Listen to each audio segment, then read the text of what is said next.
Soy Dana. I'm here with my cousin Daisy. We're going to visit Nuestra Abuela today. She has Parkinson's disease and we have to watch over her. But before that, we have to analyze normal gait in order to help her. Would you like to analyze the gait with us? Fantastico! But Dana, what is gait? According to Norkin, gait are human locomotion and the translatory progression of a body as a whole. It's produced by coordinated rotatory movements of the body segments. Incredible! Do you know what the major tasks of gait? Let's ask Tia Reina to help us, but we don't know which way to go. Who do we ask for help if we don't know which way to go? The map. If there's a place you gotta go, I'm the one you need to know. I'm the map. I'm the map, I'm the map. If there's a place you gotta get, I can get you there, I bet. I'm the map. I'm the map, I'm the map, I'm the map, I'm the map, I'm the map, I'm the map, I'm the map, I'm the map, I'm the map, I'm the map, I'm the map!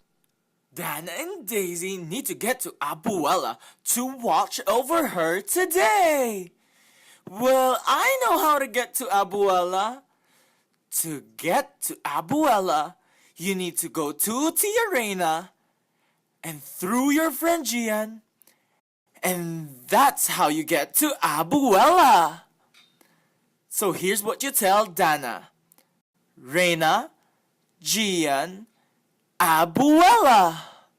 Say it with me. Reina, Gian, Abuela. Reina, Gian, Abuela. Reina, Gian, Abuela! Let's go! Vamonos! We're finally here at Tia Reina's garden. Do you see Tia Reina? Gracias! Hola, Tia Reina! Hola Dana, hola Daisy. What a pleasant surprise. What brings you here? Tia, we wanted to know what the major tasks of gait are. Can you help us know what they are? Por supuesto! Of course! Me. Primero, it supports the head, arms, and trunk. Segundo, it maintains the body's upright posture and balance. Tercero, it controls foot trajectory to achieve safe ground clearance. Cuatro, it generates mechanical energy to maintain or increase forward velocity. Ultimo, it absorbs mechanical energy for shock absorption and stability or to decrease forward stability. Asombroso! Amazing! Gracias, Tia Reina. We really learned the importance of gait. De nada, you can come back anytime if you want to learn anatomy and kinesiology. Now that we know what gait is, it's our time to analyze its phases. ¿Estás listo? Are you ready? Excelente! Let's meet a friend to help us. Let's go! Hola, amiga Gian. Hola! I heard that you're going to analyze normal gait today. How can I help? All you have to do is complete one gait cycle for us to understand your movements. But what is gait cycle? Gait cycle is two successive events of both limbs. The gait cycle is divided into two phases, the stance phase and the swing phase. We're going to need more help in order to understand this. For us to see each event in both phases, we have to freeze. When I say freeze, say freeze! Here we have our amiga Gian to demonstrate to us the normal gait cycle. The normal gait cycle is divided into two phases. The stance phase, which constitutes 60% of one cycle, and 40% occurs during the swing phase. Stance phase is subdivided into 5 different phases: the initial contact, loading response, mid-stance, terminal stance, and pre-swing. For the swing phase, we have the initial swing, the mid-swing, and the terminal swing. Going back to our amiga Gian, here we can observe the initial contact, which is also known as the heel strike. It takes place once the heel of the reference extremity strikes the ground, followed by the loading response or the foot flat, wherein the foot of the ipsilateral extremity is in full contact with the ground. At the end of this point, the opposite leg is bound to lift from the ground, which signals the end of the phase of double support. Immediately after this is the mid-stance, in which refers to the point where the body weight is transferred directly to the contralateral extremity. Next off, when the heel of the ipsilateral extremity leaves the ground, terminal stance or the heel off takes place, signaling the end of the mid-stance. And lastly for this phase is the point wherein the toes of the reference extremity is the only part in contact with the ground. This is referred to as the pre-swing or the toe off. As for the swing phase comprising 40% of the cycle, the initial swing or the acceleration is the first movement coming immediately after the stance phase. This refers to the instance wherein the reference extremity lifts from the ground to continue to the next point of position, which is the mid-swing. In this phase, knee flexion is at its maximum point of motion. As the ipsilateral extremity passes directly over the body, the tibia is positioned vertically and the knee of the reference leg is extended. This signals the point of deceleration, which is also prior to initial contact. And once the heel of the reference leg strikes the ground, this marks the end point of the swing phase as it corresponds to the beginning of another stride cycle. We did it! Gracias, amiga Gian! De nada! And thank you too! But Dana, I'm still quite unfamiliar with other terms in kinesiology. What are we going to do?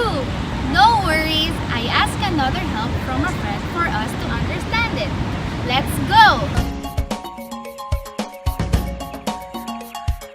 Come on, vámonos! Everybody, let's go!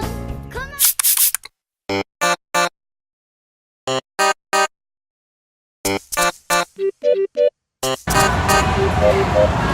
It's Swiper!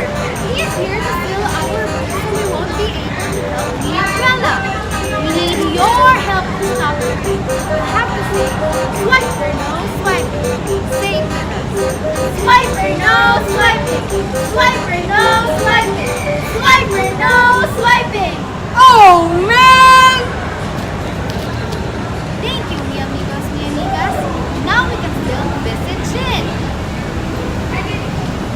Dana, I've been waiting for you. Lo siento, amiga. Swiper got in the way. Can you help us learn gait terminologies now? See, but before we start, we have to learn about temporal variables and distance variables. Temperance variables are terminologies that include time, and distance variables are anything that include measurement and distance. That's a lot to take in. No worries, I'll lead you through it. Every time I freeze, look on closely. Under temporal variables are stance time, single support and double support time, stride and step duration, cadence, and speed.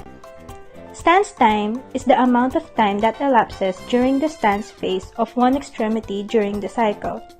Single support time is the amount of time that elapses during the period when only one extremity is on the supporting surface of the cycle, while double support time includes both feet on the ground. Stride duration is the amount of time it takes to accomplish one stride. Cadence is the number of steps taken by a person per unit of time, usually measured per minute. Walking velocity or speed is the rate of the linear forward motion of the body. A person's comfortable speed of gait is called as preferred gait. The distance variables, on the other hand, include stride length, step length and width, and degree of toe out. Stride length is the linear distance between two successive events that are accomplished by the same lower extremity. It is determined by measuring the point of one heel strike to the point of the next heel strike. Step length is the linear distance between two successive points of the opposite extremities. It is measured from the heel strike of one extremity to the next heel strike of the opposite extremity. Step width is the linear distance between the midpoint of the heel of one foot with the point of the other foot. Degree of toe out is the angle of the Magnifico! I understood it even more because of that. To know if our amigas have understood it, when I say a word, choose the right feature for it. Which among these two shows step width? Our amigas are very smart. I really learned a lot. I also learned about ground reaction force from my professor just recently.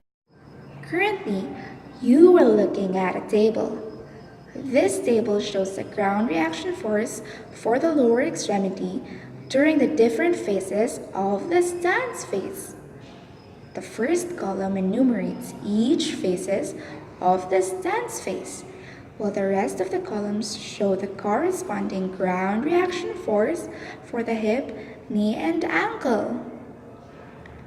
In the initial contact, the ground reaction force of both the hip and knee is anterior, while the ankle is posterior. For the loading response, the ground reaction force of the hip is anterior, while both the knee and ankle is posterior. The ground reaction force for the hip during mid-stance is posterior, while the knee and ankle's ground reaction force is anterior. For the last row, the ground reaction force of the hip and knee during the pre-swing is posterior, while the ground reaction force of the ankle is anterior. Yeah, now we're definitely ready to take good care of Mr. Abuela. Let's go! Come on, vámonos. Everybody, let's go. Come on, let's get to it. I know that we can do Dana, it. Daisy, you're here. I've been waiting for you. We missed you, Bella. What have you been struggling with? I missed you both too. You see, I have Parkinsonianism. It's characterized by increased cadence, shortened strike and walking speed during free ambulation while double support duration, lack of heel strike and toe off, and diminished swinging, causing us to have smaller steps and general slowness of movement. No worries, Mia Abuela. We learned from our amigas. They're occupational therapists, and they taught us everything that we need to learn about your condition and for us to be able to help you. Gracias, Daisy. Gracias, Dana. I'm thankful to have you both. De nada, Abuela. Gracias, everybody. We have made it to Abuela's house just in time. I hope you've learned about Gait too. Now, before we say goodbye, come on and sing with me.